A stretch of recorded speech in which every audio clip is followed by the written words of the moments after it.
Sveicināti, dārgie radioklausītāji un jaunieši raidījumā Vērtību kompas. Mani sauc Ronalds Svarups, un šis ir raidījums, kurā mēs atklāti runājam par aktuālām tēmām katram jaunietim un skatāmies uz Bībeli kā uz mūsu dzīves un vērtību kompasu. Katra mēneša 4. nedēļā es uzrunāju kādus cilvēkus, viesus uz interviju, un šodien pie manis uz biroju ir atnākusi Kintija Alpe. Bet pirms mēs ķeramies pie intervijas, vēlos pateikt kādu ziņojumu. Oktobrī, 17. tieši nē, bet īsi pirms tam šim raidījumam aprit 1 gads. Un tādēļ es 17. oktobrī, ceturtdien, 6:00 būšu Kristīgā radio studijā un būšu tiešraidē.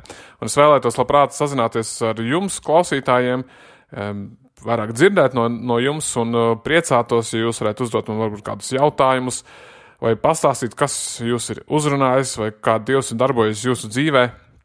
Un tad redzēs, kā tieši būs vai ko es būšu sagatavojis, bet man būtu prieks vairāk nonākt ar jums kontaktā, un to es vēlētos paziņot, ka 17. oktobrī būs šī iespēja, un es vēlētos vairāk dzirdēt no jums. Bet tagad atpakaļ uz interviju, uz par Kintijas dzīvi. Es vēlētos pirms prasīt, ir klausītāji, kuri tevi noteikti pazīst, bet iespējams ir klausītāji, kuri tevi nepazīst. Īsumā, kas tu esi un ar ko tu nodarbojies? Jā, mani sauc Kintija Alpe, man ir 25 gadi, un es esmu slavēšanas vadītāja, mūziķe, dziesmu autore, daudz dziedu. Pēc izglītības esmu žurnāliste, bet Dievs aizvedas ir citās jomās šobrīd, un jā. Jā, mēs esam kopā muzicējuši arī ar Kintiju, un viņa tepat arī kaimiņos dzīvo vispār. Un tā kā mums sanāk reizēm saskrieties.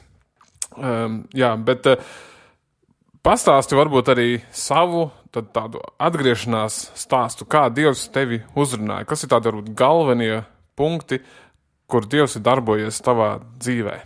Jā, mans stāsts varbūt ir tāds diezgan tradicionāls. Es uzaugu kristīgā ģimenē, un baznīcā esmu jau no bērna kājas, tai vai dzimšanas, un pusauģa gados gāju uz jauniešu vakariem un pusauģu vakariem un svētdienas skolām un viss ir izdzīvots.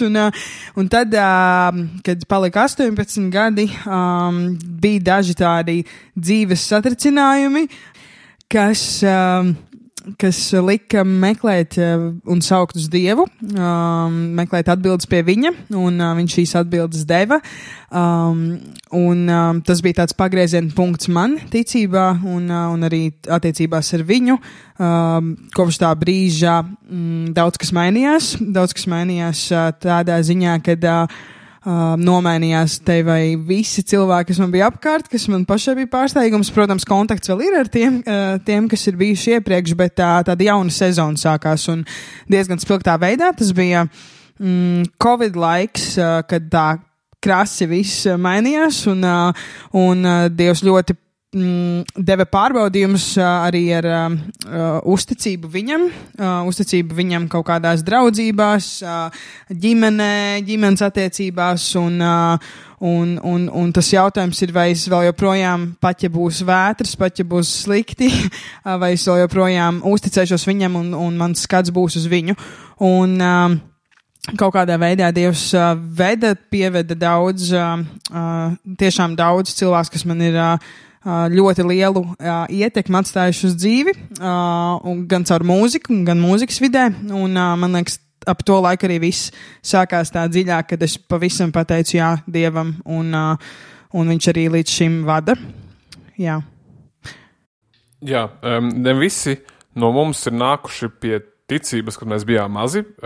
Daudzi, protams, ir uzauguši arī kristīgās ģimenēs, un reizēm es dzirdu to argumentu arī, saka, jā, mana liecība nav tik īpaša, vai es neizdzīvojos tā pa pasauli, lai būtu kaut kas īpašs, bet varbūt kāds tev ir iedrošinājums šiem cilvēkiem, kur arī uzauguši kristīgā vidē, no kristiešu vecākiem, kā tad varbūt viņiem iedrošinājums varbūt viņiem ticības dzīvē iziet šo posmu, vai jā, kā teicu, vai viņiem jāsagaida pārbaudījumi, vai viņi nostiprinātos ticībā, vai kas bija tev tāds apliecinājums priekš tevis? Jā, bieži vien liekas, ka tas, ka mēs uzaugam kristīgā ģimenē, uzreiz dod tādu stabilitāti, kad tu zini Dievu, un tad tu esi drošībā, bet bieži vien arī mēs dzirdam stāstus, kur arī tur pusauģu gados tu noenost, un kas pat savā ziņā ir pilnīgi loģiski, jo tev vienkārši ir daudz vilinājumi no šīs pasaules, bet man liekas tas, ko es pēc savas dzīves pieredzes esmu kaut kā satvērus, ka Dievs vienmēr bija blakus ar tādu, no viņa bija tāda skaidra, caur viņu bija tāda skaidra apziņa, kad tajā pasaulē nekā nav, un tu neatradīsi neko tajā pasaulē, un kad vienkārši skaties uz mani, uzticies man, paļaujies uz mani, es tev vadīšu, es tevi sargāšu no šīm lietām, un Dievs tiešām ir sargājis, man liekas, ļoti daudzām lietām. Nav tā, ka mēs visi esam svētie, bet Dievs ir bijis tiešām liels ar savu žēlstību, kad viņš ir pasargājis no tādām jauniešu kārībām, kas varbūt ir bijušas, un ko es esmu dzirdējis no citiem arī, un es saprotu, ka man tas nav, un tā, man liekas, ir tā lielā Dieva žēlstība, kad tu, un droši vien tas, kas ir uzaugot kristīgā ģimenē, tevi jau no paša sākuma, šīs dzīves sākuma, ir iesēt šīs ticības sēkla, un es pasakos Dievam, ka tā sēkla tikai auga, un viņa auga vēl joprojām, bet tas nenozīmē, ka nav izaicinājumu un pārbaudījumu vai kaut kādi kārdinājumi, bet tas vairāk ir par to, kad viņš paliek uzticams, un ja mēs paliekam uzticami. Jā, es arī domāju, tā ir liela svētība un privilēģija, ko var uzaugt arī ticīgā ģimenē, bet labi, tu esi kristiete, un tu diezgan daudz, vai tev ir diezgan daudz laika jāpavada sekulārā vidē. Es zinu, ka tu nestrādā vai neesi kaut kādā baznīcas samatā, kur apkārt visi svēti, un tā tālāk, ka tu esi ikdienišķi dzīvo pasaulē, es arī studējusi pasaulīgā vidē, un pastāst varbūt, kas ir tavi tādi lielākie, vai kā tu ir gājis ar ticību, tieši izdzīvojot šo ticību sekulārajā vidē? Atminoties universitātes laikus, es pabeidzu Rīgas Stradiņu universitāti, un tur viņu sauklis, ko es sapratu tikai pēc dažiem gadiem, ir atvērti pasaulē. Un es sapratu, ka es to nevaru asociēt ar sevi, jo es neesmu atvērta pasaulē, un mēs esam pasaulē, bet ne no tās. Bija tādi izaicinājumi varbūt dažās diskusijās ar pasniedzējiem tieši augstskolā, kur es pat zināju, kad viena pasniedzēja ir gājusi draudzē, bet diemžēl, tomēr ir pasaulē, bet man liekas, tas, ko es varēju parādīt, ir tā mīlestība. Vienkārši mīlestība, ko Kristus ieliek pret visiem. Un arī šobrīd, jau daudzus gadus esot mūzikas vidē, kura arī sanāk būt pasaulīgā vidē, bija daudz tādi pašai pārbaudījumi, kur Dievs pārbaudīja, vai es izvēlēšos to plato ceļu, vai es izvēlēšos to šauro ceļu. Un Dievs tiešām deva skaidru skatu, kad vienkārši izvēlēs šo šauro, bet tajā pašā laikā viņš lieto arī tajā platajā, bet tajā platajā ar to šauro tādu redzējumu. Jā, un īpaši tas ir redzams un jūtams atrodoties Latvijas mūzikas vidē, kurā sanāk ik pa laikam būt, un tas ko es satvēru, un arī Dievs uz to runāja, ka var likties, ka tu iet tādā platajā ceļā, bet patiesībā man nāca divas tās raksturvietas, kur ir nesiet gaismu pasaulē un nebiedrojieties ar pasauli. Un es mēģināju saprast, kur ir tas vidusceļš kaut kāds, un jā, nav gluži tāds vidusceļš, jo mēs zinām, ka ir tikai viens ceļš, bet vairāk par to, kad kur tu tiešām vari nest gaismu pasaulē. un kur tu tiešām saproti, ka tev nevajag iet. Un Dievs man dod gudrību ļoti lielu šajā tieši mūzikas kontekstā, kurā es ļoti izvērtēju, kur es kam es saku jā un kam es saku nē. Un ja es jūtu, ka tas nepagodinās Dievu, es kategoriski saku nē. Un tajā pašā laikā viņš lieto arī uz lielām tur skatuvēm, kurām viņš dod iespēju izpildīt mūziku viņam. Un es nebaidos izpildīt šo mūziku viņam, kad visi apkārt tur ir neticīgi cilvēki, kuri meklē droši vien to pašu, ko mēs meklējam, vai ne? Kur meklē šo patiesību un meklē to, ko mēs jau esam atraduši. Bet vairāk par to, ka Dievs iedod iespēju, Dievs iedod šīs dziesmas un viņš arī lieto viņas. Un viena no tādām manām lūkšanām bija, ka lai Jēzu tu paņem man dzīvi un izdod to sev par slavu. Un arī šajā pasaulīgajā vidē viņš to arī dara. Un, kad neatkarīgi no tā, kuras atrodos, es primāri dodu godu viņam. Bet jā, es zinu, tu dziedi diezgan skaidri to vēsti, bet tu nesaskārusies ar nekādu pretestību vai, kad teiktu, ka tevi nevēlas, lai tu dziedi vai kā citādāk? Kas ir interesanti, tad man tās dziesmas ir angļu valodā, un cilvēki, kuri dzird šīs dziesmas, dažus skatienus varbūt esmu notvērusi, bet neviens nav pienācis klāt un pateicis, pat īpašnieks vietas nav pienācis klāt un pateicis, nē, nu, kad piedod, bet... Un tevi aicina vēlreiz, jā? Un man aicina, šis jau ir 4. gads, nu tā, kad, un es vienu brīdi īstenībā, tad, kad es sāku īsumā šīs dziesmas dziedāt pagājušajā gadā, jo viņas arī tapa pēdējo 2-3 gadu laikā, un es sāku domāt, ka tagad varētu būt kaut kādi aizspriedumi par to, ka es vispār pieminu svēto garu, pieminu Jēzu, pieminu Dievu, bet pati brīnos pēc katra koncerta, kad bija viss perfekti, visi paticis, mūziķiem, kurus es iesildu, viss ir paticis pats, man un tā ir tā mana liecība, kad es varu būt tur, bet man nav tāda ietekme no tās apkārtējās vides, un es izdaru savu darbu tur, un vienkārši nesu šo gaismu, un primāri, un tad Dievs arī lieto. Nu jā, tas ir ļoti slidens tāds ceļš. Es domāju, es zinu arī drusku no tā, ka tas ir grūti tur būt un jācīnās pašam ir gan ar savu ne tikai lepnumu, bet arī apkārtējo, kas ir pasaulē, un daudz kristiešu nav gatavi iet tur. Un tas prasa lielu gan drosmi un apņēmību vispār pirmkārt teikt jā, un es domāju, tā arī tāda garīga cīņa ir, vai kā tu izjūti šo garīgo aspektu esot tur uz vietas? Sākumā bija grūti laikam uz skatuves sākotnēji izpildīt kādas savas dziesmas, kas ir par Dievu, jo tu zini, kur tu atrodies, bet tad Dievs ir iedevis ļoti lielu pazemību, iet vienkārši pazemībā, kad tas talants, ko viņš man ir devis, tas ir viņam par godu. Un tad līdz ar to arī šīs dziesmas un visi tie koncerti, viņi visi ir, vienkārši Dievs lieto kā savu trauku tur. Jā, nu ļoti, ļoti labi. Vai tu ir vēl kādi piemēri par izdzīvošanu sekulārā vidē vai? Izdzīvošanu sekulārā vidē? Ticības izdzīvošanu. Ticības izdzīvošanu.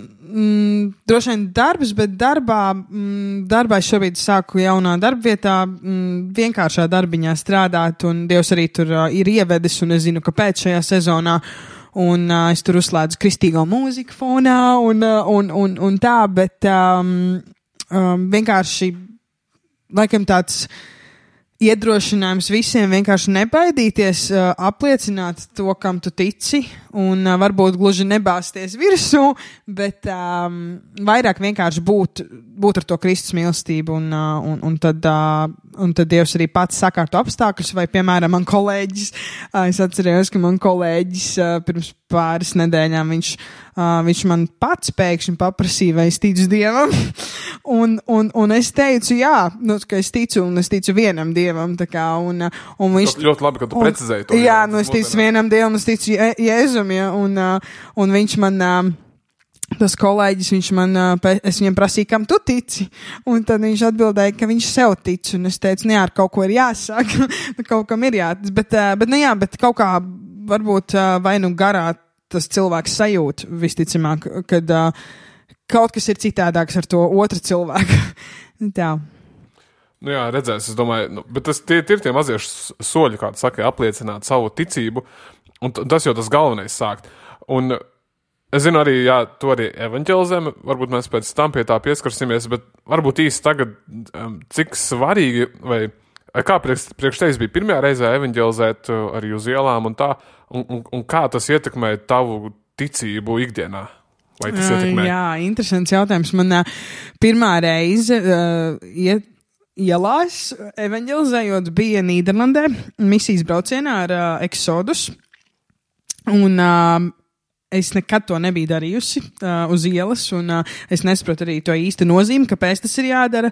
Un tad pirmā reize bija tāda, ka, es gāju līdzi, mēs gājām pa 2, pa 3, un tad mēs dalījām tādus koncertu flyerīšus, kur mēs aicinājām cilvēkus vakarā uz pasākumu tādā pilsētā Sneikā, ja es pareizi izrunāju. Un tad mēs aicinājām tos cilvēkus, un pie reizes tā kā uzaicinājums to tā pasākuma koncerta pamatvēsts bija evaņģēlijs, un tad mēs vienkārši sākām sarunas. Vai vajag aizlūgt, vai ir kāda lūkšana vajadzība, vai tikpat vienkārši kā, vai jūs zinat, ka es jūs mīlu. Un tad pēc šīs misijas 2022. gadā man iepatikās vispār misijas veids, vispār tāds misionāra dzīve, un man tas interesēja, un tad arī mēs rīkojām misiju Talsos, Jelgavā, tad mēs tas bija pagājušajā gadu, un šogad mums bija misijas nedēļa, tā kā misijas nedēļa pa visu Latviju, tā kā Latvijas tūre, un tur jau tu esi tāds apbruņojies un pieredzis, jau vairs nav pieiet pie cilvēkiem, bet man liekas, ka tas, ko es secināju, tā spilgti no šīs tūres pēc visiem šiem misijas braucieniem, bija, kad pirmkārt cilvēki ir izslāpuši pēc patiesības, izslāpuši pēc mīlestības, slāpst vienkārši pēc Jēzus būtībā, un viņiem to vajag, un mēs visi zinām, ka mums vajag Jēzu. Un tas, ko tā misija izdarīja, arī manī viņa izlaiž to mīlestību pret citiem cilvēkiem, un šobrīd es to jūtu vairāk arī savā ikdienā. Un arī mūsu mērķis jau nav atgriezt to cilvēku. Dievs atgriež, bet mūsu mērķis ir iesēt to sēklu, vienkārši iesēt šo mazo sinepi graudiņu, vienkārši iesēt viņu sirdīs, kad vienkārši pasakot kaut tikai vienu teikumu, ja es tevi mīlu, un tas arī viss. Un tāpēc, jo kaut kā pēc tam tu redzi daudzas liecības, kur cilvēki tikai tāpēc, ka kāds uz ielas pie viņa piegāja, viņš tā sēkla tika iesēta, un viņš pēc tam atnāk uz draudzi, vai viņš atnāk uz to pasākumu, ko mēs rīkojam. Un, tā kā, man liekas, tas bija tāds man pašai secinājums, kad mums nav mēģis tas atgriezt, bet mums ir mēģis dalīties ar vienkārši mēs esam tie, kas vienkārši pilda šo lielo pavēli un vienkārši iet dalīties ar Jēzus mīlestību. Jā, un cilvēki ir izslāpuši, mums tā bieži varbūt neliekas, vai mums liekas, viss uzreiz mums nomētās ar akmeņiem, bet cik man ir bijusi pieredze runājot ar cilvēkiem, es pats ievēroju tieši, kad jaunieši bija atsaucīgāki kā vecāki cilvēki, un par to es biju pārsteigts. Esmu runājis ar tantītēm, kuras ir tuvu nāvei, un saka, liec mani mierā, ej pie cita, es neko negribu par to dzirdēt, bet tieši ar jauniešiem man ir bijušas sarunas, kur, es nezinu, varbūt viņiem vienkārši bail no manis. Mums arī šādi gadījumi bija Latvijas tūrē, kur mēs pat ar tām sievietēm, viņas bija gados jau, bet mēs viņām pat nerunājām, mēs aizgājām apsēdāmies blakām.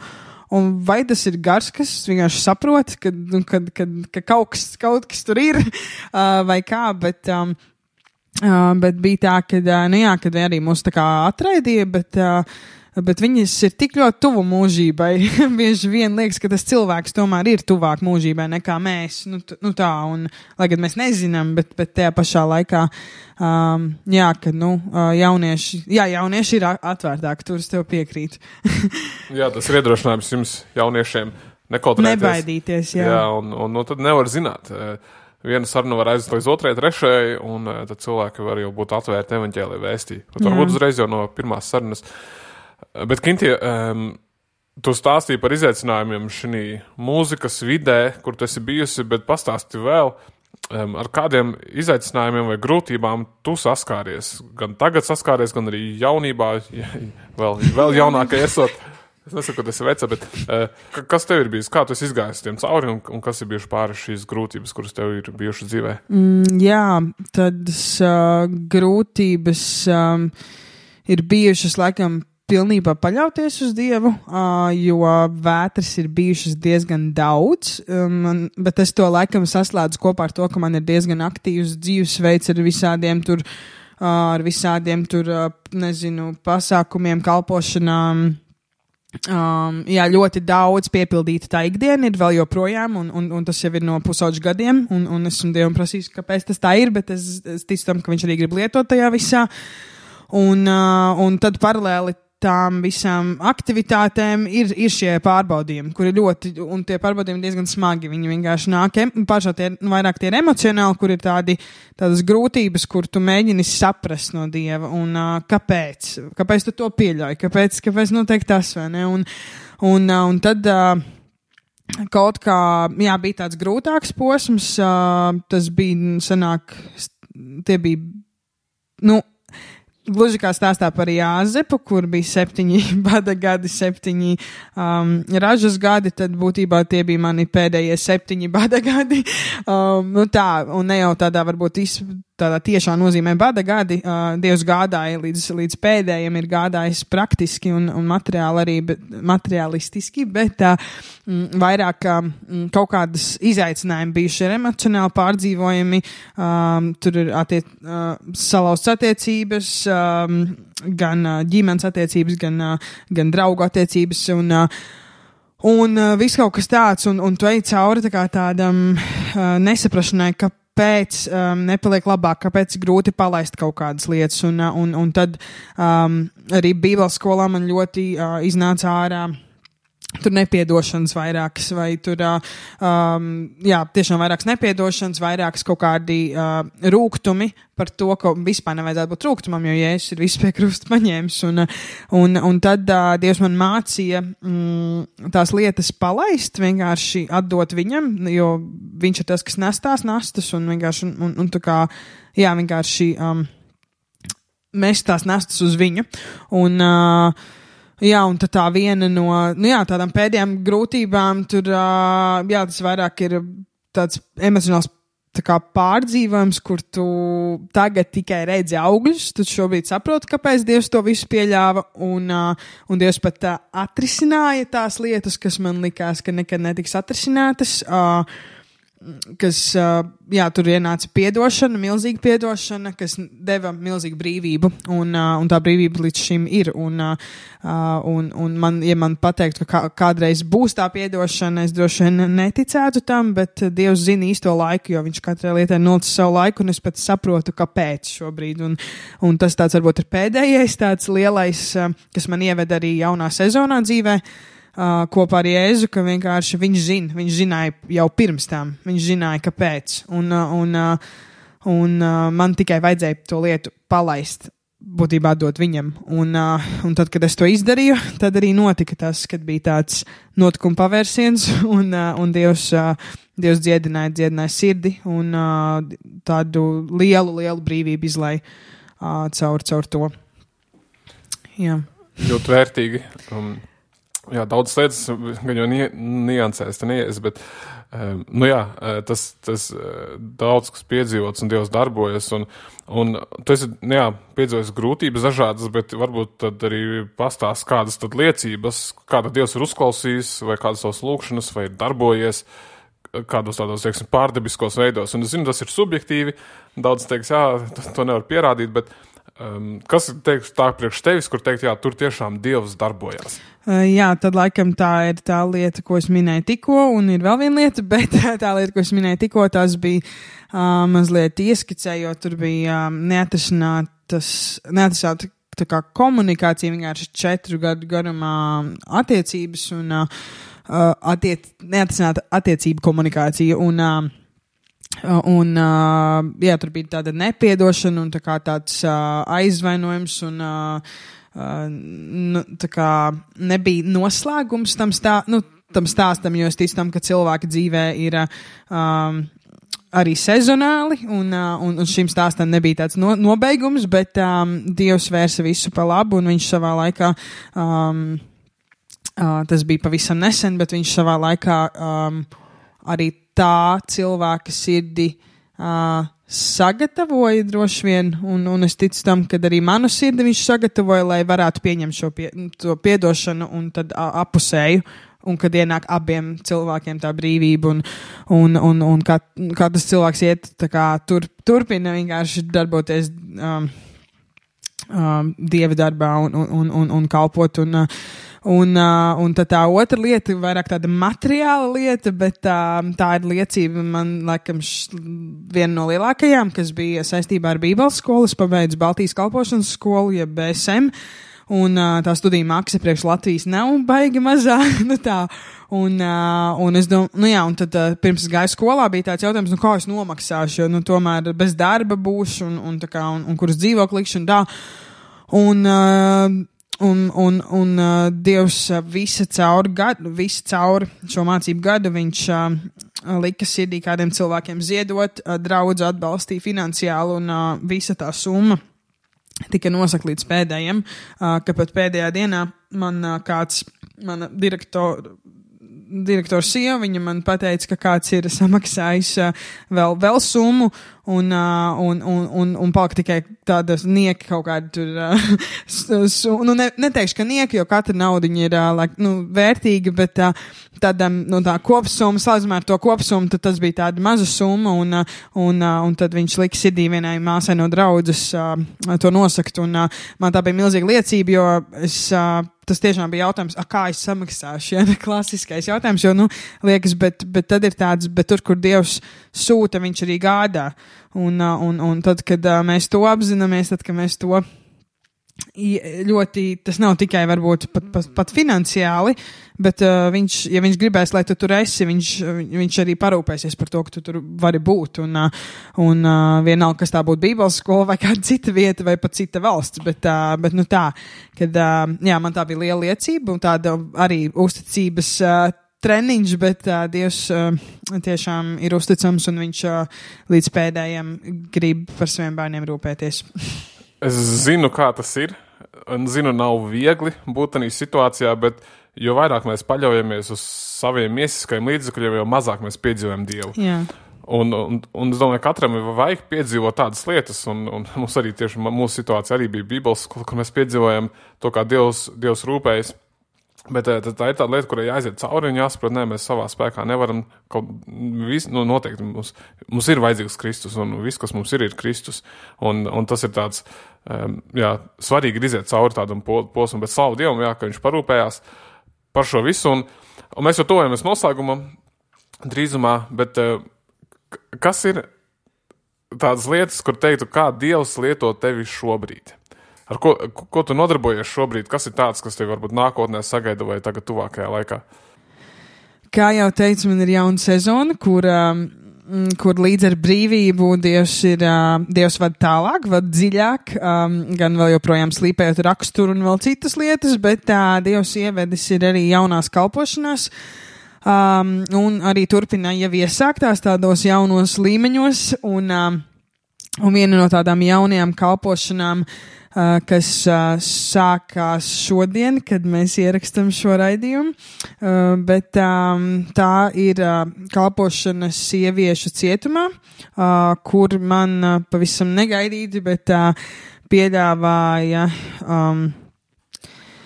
no gospel kora pāris cilvēki, kuri jau daudzus gadus ir vadījuši sieviešu cietumā sievietēm tādu dziedāšanas pulciņu jeb korīti, piedāvāja vadīt to, un ja tā ir Dieva griba, tad es ticu tam, ka viņš arī gādās, un viņš arī vadīs un dos gudrību, ko dziedāt ar meitenēm, kā runāt, un es domāju, ka Dievs arī grib caur to mani kaut kā pamainīt un dot jaunu pieredzi un zināšanas un arī, lai arī es augtu varbūt tādā varbūt profesionalitātē, bet vairāk tādā arī kalpošanas ziņā, ka tā ir cita veida kalpošana. Un jā, tad arī ir Young Adults, kas ir, kuri mēs iesākam šķiet 3. sezonu. Es eju draudzē Dieva mājas, un mums ir gan jauniešu kalpošana, gan Young Adults kalpošana. Un tad Young Adults kalpošana ir jaunieši vecuma posmā no 20+, kur mēs jau 3 gadus rīkojam tādus katru otro piekdienu jauniešu vakarus. Šogad mēs ejam tādā vēl citā līmenī. Mēs rīkosim mājas grupas, būtībā pāriem uz pilnīgu mājas grupu formātu, kur mūsu lielā gada tēma būs identitāte Kristū, vispār, kas mēs esam un kāpēc mēs šeit esam. Un tad mums atklāšana ir 4. oktobrī, tā kā droši var pievienoties.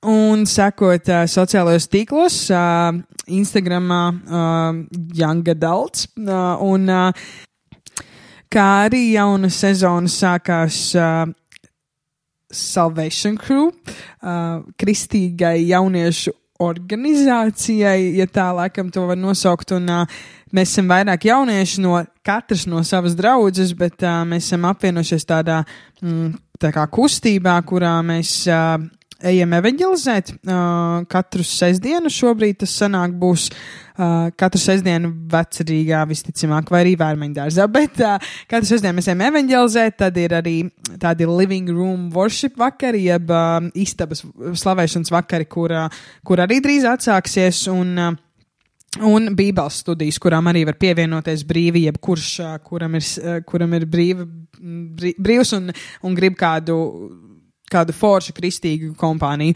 Un, tur arī aktīvi iesaistos, un tad, protams, ir draudze, ne tikai Young Adults, bet arī slavēšana, un kalpoja citās draudzēs, un Rīgas gospel koris, kur arī jauna sezona, un daudz kas ir visa kā, bet Dievs dod spēku, un Dievs arī parāda, kur būt šajā sezonā. Jā, izklausās daudz, lai Dievs to dod spēku, jo to vēl strādā, vai ne? Izklausās kā pilna laika darbs, bet jā, super dzirdēt. Es domāju, ka jaunieši, cerams, jūs varat smelt piemēru, uzdrīkstēties kādas lietas arī, ja jūs nezināt, kur jūs varat kalpot, droši draudzēs, jautājiet. Ir iespējas, noteikti ir iespējas, vai tev, ja tu gribētu uzsākt varbūt jauniešu vakarus, vai tu gribētu, nezinu, varbūt iziet ielās vai ko citu, tad tur arī to sākt un būt pirmais.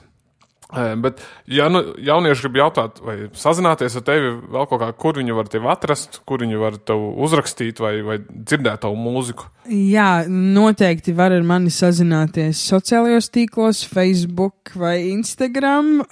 Rakstot Kintija Alpe. Jā, vai arī tajos pašos Young Adults Instagramā, un vienkārši var man satikt arī klātienē Dieva mājās, un visos šajos bībeles studijās un evanģelizācijas pasākumos, bet droši var uzrakstīt, ja ir kādi jautājumi arī saistībā ar jauniešiem, ar Young Adultiem, un arī, mūziku var dzirdēt YouTube, Spotifyā, drīz būs jaunumi, būs viena dziesma, ko Dievs ir iedevis, un cerams, ka ar oktobri viņa tiks palaista visās straumēšanas vietnēs. Super, gaidīsim, tad cerams, būs jaunam šo dziesmu arī dzirdēsim kur citur. Un tad pēdējais jautājums tev noslēgumā ir, ko tu ieteiktu jaunākais sev pirms 5-10 gadiem, kad tu biji 15 vai 20 gadi, kas būtu tāds svarīgākais, ko teiktu, kas tev ir ietekmējis un ko tu vēlētos nodot sev jaunībā, vēl jaunākā jaunībā? Jaunākā jaunībā. Būt drosmīgākai, nebaidīties varbūt no tā, ko citi padomās par kaut kādām lietām, bet vienkārši ļaut Dievam veidot raksturu, veidot slīpēt talantus, slīpēt pašu sevi, vienkārši ļaut Dievam darboties vairāk, uzticēties viņam vairāk un noteikti ļaut viņam vadīt manu dzīvi pilnībā, vienkārši pat, ja es neredzu rītdienu, jo rītdienu mums nepiedara, bet ļaut viņam būt pie stūres.